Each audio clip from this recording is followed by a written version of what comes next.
There are two types of people out there, y'all: producers and consumers.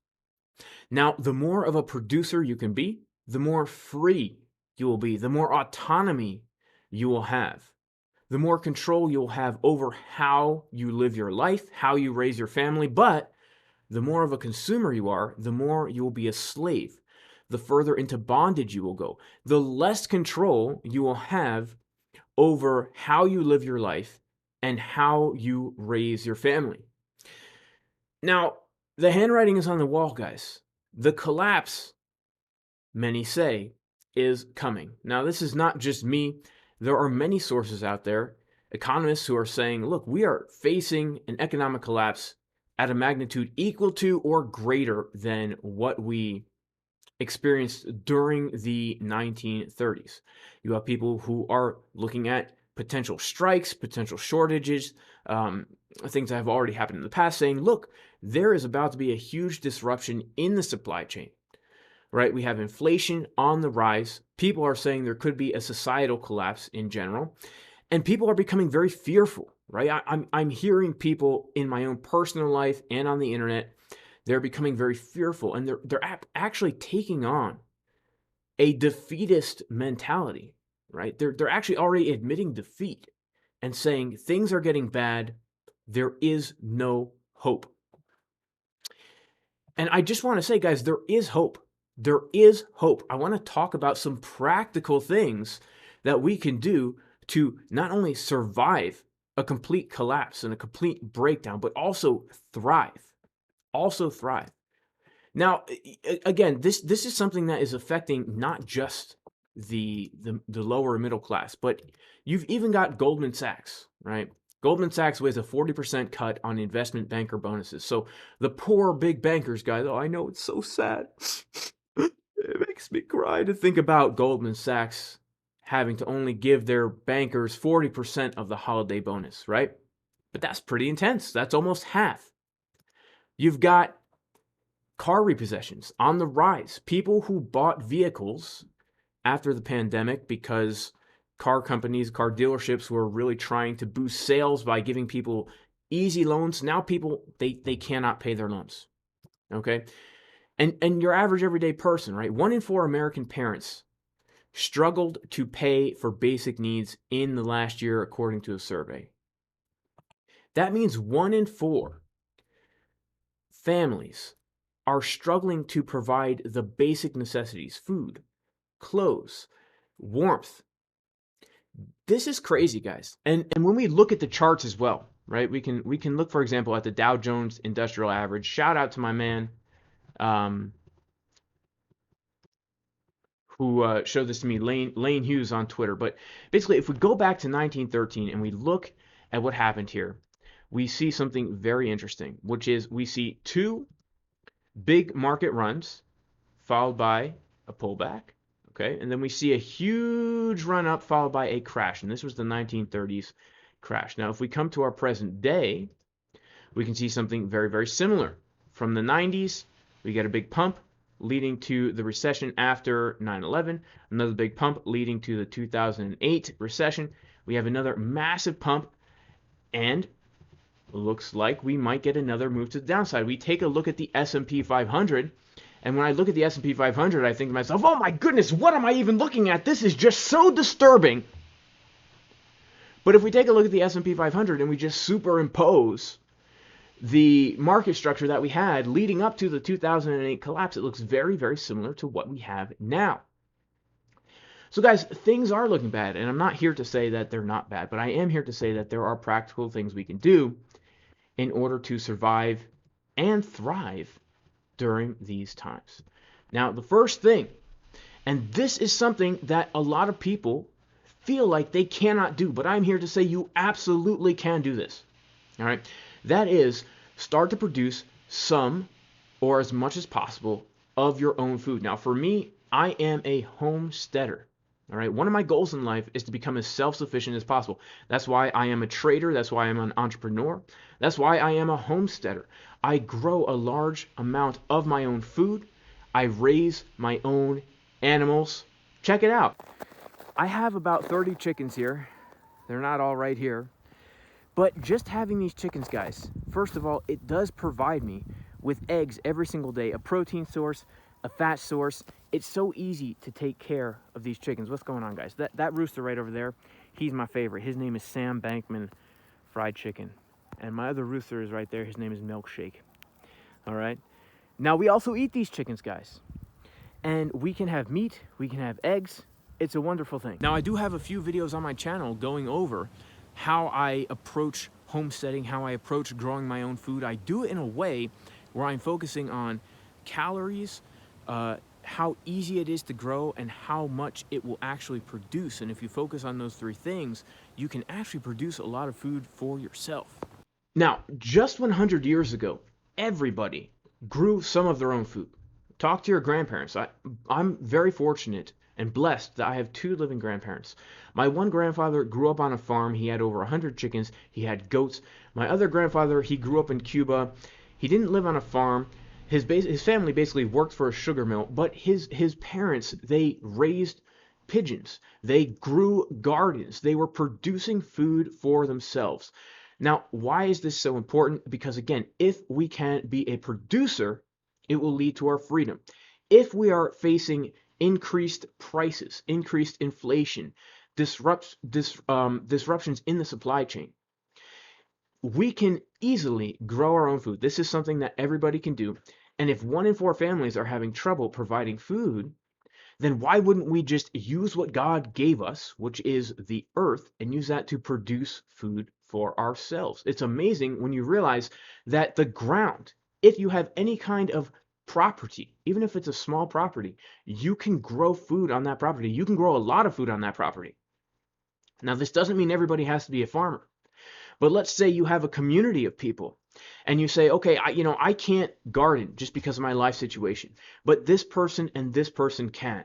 But I can raise chickens, right? Because it's easy to raise chickens. I might be able to have a few chickens on my property. I can produce eggs. We can produce meat.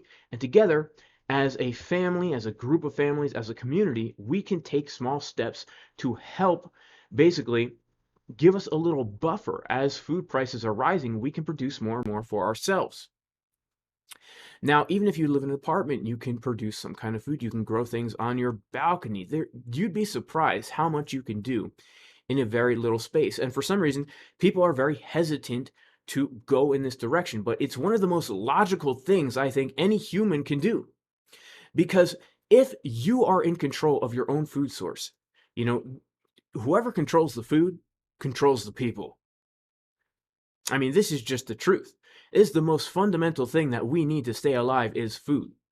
So if you can remove yourself from being dependent on big agriculture and these consolidated supply chains for your everyday sustenance, imagine the amount of freedom that can give you. And also imagine the amount of financial burden that will lift off of you. When instead of having to go to the store and pay so much money for produce, you are able to produce it, even if it's just part of the year. Okay, the farther you go down this road, the more you'll be able to produce for yourself. But the more you will be able to relieve that financial burden and actually produce these things for yourself. Okay, now the second thing, guys, that is very important when it comes to surviving and thriving during tough times is creating businesses. Now, I believe that everybody has unique skills and unique talents and gifts that they can offer to their community and to society. God has created within each one of us something very unique, and we can use that to give back to other people, right? But we can take those skills, use it to give back to other people, and produce something that we can then receive money for, right? We can monetize whatever skills we have to create some kind of a business. And what this does is it creates a cash flow, right? It creates a stream of income for us that we created ourselves, right? We are not working for somebody else. We are now being a producer. If you go out and you get a regular 9-to-5 job, not that there's anything wrong with that, but you are not producing anything. You are helping somebody else produce. And you are simply just consuming. Because as you help this person produce, he is paying you so that you can go consume things, right? Buy food and buy the things that you need to live. However, if you go out there and start businesses, whatever it is, an online business, a local landscaping business, it could be anything, right? You could do anything that you are good at. You are now producing a cash flow for yourself that is also benefiting other people. And it's a cycle. And if everybody gets into this mentality, imagine if everybody is now focusing on how can we produce more for ourselves just by growing food and raising animals? How can we produce more for ourselves by starting businesses and monetizing the unique skills and gifts that each one of us has to not only benefit others, but now to create cash flows for ourselves? Now, I've been an entrepreneur since I was in high school. I used to sell candy for a 90% profit margin. This is crazy. I made thousands of dollars in middle school selling candy. And ever since I was young, I can remember thinking to myself, there has to be a way to make money without having a job. And so I've always gone down that road. And, that has led me to the place where I have not had to have a job now for 10 years. I have not had a job for 10 years, and I am 32 years old. So I've not had a job since I was 22. And it's, in hindsight, been one of the most amazing blessings I could possibly imagine, because it has allowed me to, first of all, spend more time with my family, have more control over my children and what my children learn and the environment that my children grow up in, being able to support my wife, allowing her to spend more time with the children and raise them and homeschool them and all this. And, it's because I am free in a sense that I am not a slave to anybody else. I am producing my own things. And that gives me the freedom to basically thrive and survive, even though a lot of other people have had some really tough times, because instead of going out there and changing their mindset, saying, what can I do to produce for myself, people have been indoctrinated to say, I need to go work for another producer, right? You go through high school. Why do you do good in high school? So you can go to college. Why do you do good in college? Well, so that you can get a job working for some other producer. He will then support you. Your boss will support you so you can buy the food you need. You're not growing your own food. No, you're buying it from the supply chain. You're helping someone else's business so that you can buy the things you need. And then hopefully someday you can retire and live off Social Security after you have been taken advantage of your whole life working this job, right? But that is not the way that we need to be looking at this. So if we are living in that old framework, of course we're going to have a hard time, right? But if we can break out of that, well, we might have a better time. And that actually does lead me to the next aspect of being a producer, and that is taking the money you've made in businesses and learning how to invest. Now, whether or not the markets are going up and down, there is plenty of opportunity to make money in these markets. Right now, I'm in a short trade on Bitcoin. I've made over $10,000 in the past few weeks as the price of Bitcoin has gone down. Okay? When you know how to take the money that you have made from your business and then cause that money to work for you and grow that money, imagine now what you can do as you are becoming more and more of a producer. This will give you more resources that you can use to positively impact your community, those around you, your friends, your family. Okay, the more that we can do for ourselves and produce for ourselves and invest for ourselves, the better off we will be as individuals, as families, and communities. Now, I trade Bitcoin. I'm also in a long trade here on Bitcoin, as you can see. I'm taking advantage of the volatility of these markets. Now, you could trade stocks, you could trade anything, you could swing trade, you could day trade. I personally enjoy day trading and swing trading cryptocurrency. And speaking of businesses, if this is something you want to learn, I do have a course at learn.jasoncaspertrading.com. There's a 30% discount going on right now for the holiday season.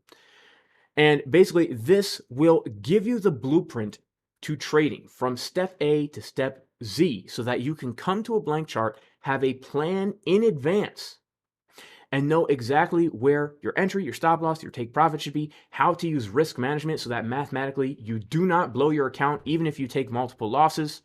Right? This is how we were able to give the short setup. The short trade that I am in right now, this is a trade that I gave the setup for in advance in my private trading group because, again, I had a plan. I knew what I was looking for. And this is how I trade these markets. So if you're interested in the course, take advantage of that 30% discount at learn.jasoncaspertrading.com. If you're interested in joining the group, Okay? You can go to patreon.com/Jason Casper. But investing, guys, is one of the most powerful ways to gain financial freedom. If the whole economy collapses, if Bitcoin goes down to $10, all right, I will still be able to profit from that volatility.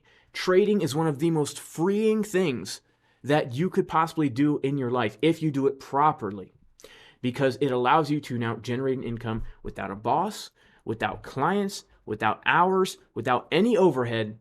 All you need is some upfront capital, and you need the skill, and then you just need an internet connection, preferably a laptop and a phone, right? And so these three things, in my opinion, growing your own food, starting businesses, learning how to invest, these are the three pillars of self-sufficiency and, in my opinion, freedom. And in my opinion, as an American, this is the American spirit, doing things for yourself. Screw the government, man. Screw Social Security, screw insurance, screw all this crap, right? We are free individuals, and freedom takes hard work, it takes discipline, but its rewards are great because it will give you more control over, again, how you live your life, how you raise your family, and how we raise our kids, guys. That is the future. If we're so busy working 9 to 5s that we have to put our kids in this public school, why are we going to be surprised? Why are we surprised that our society is falling apart when we are not able to raise our children up in a way that is going to be beneficial for them, teaching them these skills so that they can go out there and crush it, right? Now, one last thing that I believe is necessary to thrive, to survive and thrive in any kind of coming collapse, and that is this. Now, I know a lot of people are not going to like this, but it's the truth, guys. And that is turning back to God. Turning back to God. Now, as an American, and I'm sure if you're American or even a Westerner, you can see the collapse, the societal collapse that it has been taking place over the past few decades. And I know that correlation does not equal causation, but it's my belief that one of the main reasons why we're seeing the breakdown of our society is because, our Western society was built upon a biblical worldview, a biblical code of morals and ethics, which now has been thrown out the window. And that is one of the reasons why we are heading into bondage. We have become so arrogant and so prideful as a modern civilization, feeling like we've reached the pinnacle of human evolution because we have iPhones and cars, right? And grocery stores, that we forget that we are not even in control over whether or not we take another breath, over whether or not we eat another meal. And we've forgotten our Creator. We have forgotten our Creator. And we need to come humbly back and recognize that, we are not in control of what the future holds. Okay? Now, for me, I am a Christian. I consider myself a Christian. I believe in Jesus. I believe he was God in the flesh, that he died, that he rose again to pay for the sin of mankind and to give us the hope of an abundant life right here, right now, in this life, but also the hope of a physical bodily resurrection so that we can exist in the state that humanity was originally created to live in before things went wrong. And just having this mentality of understanding that there is a power that transcends myself and that there is a purpose to life. And even though things are going bad, I know that there's a purpose to life, and I know that there's a promise that I can hang on to. This is giving me the desire to actually go out there and do these things because I trust that the Lord will have mercy and favor and bless me in these things. And I can say for certain in my life, the Lord has blessed me in my endeavors as I have gone out there to start businesses, to produce my own food, to learn how to trade and invest. He has had mercy on me. He has had favor on me. He has caused these things to prosper. And I believe that if we as individuals, as families, as communities, as a society can reorient ourselves and take man out of the focus and understand that there is a God who is sovereign over all these things, that we will be much more prosperous. Okay? Now, again, I know correlation does not equal causation, but the farther we've gotten away from God, the more into bondage we have gotten. Okay? We are much more in bondage as a society now than we were back 100 years ago. Okay? Now, I know not everybody is religious, and that is fine. And I respect all views and I respect all people. But that is my personal view of things. And so that's all I really want to say for this video, guys. God bless everybody. In the name of Yeshua, in the name of Jesus the Messiah, I pray everybody is blessed.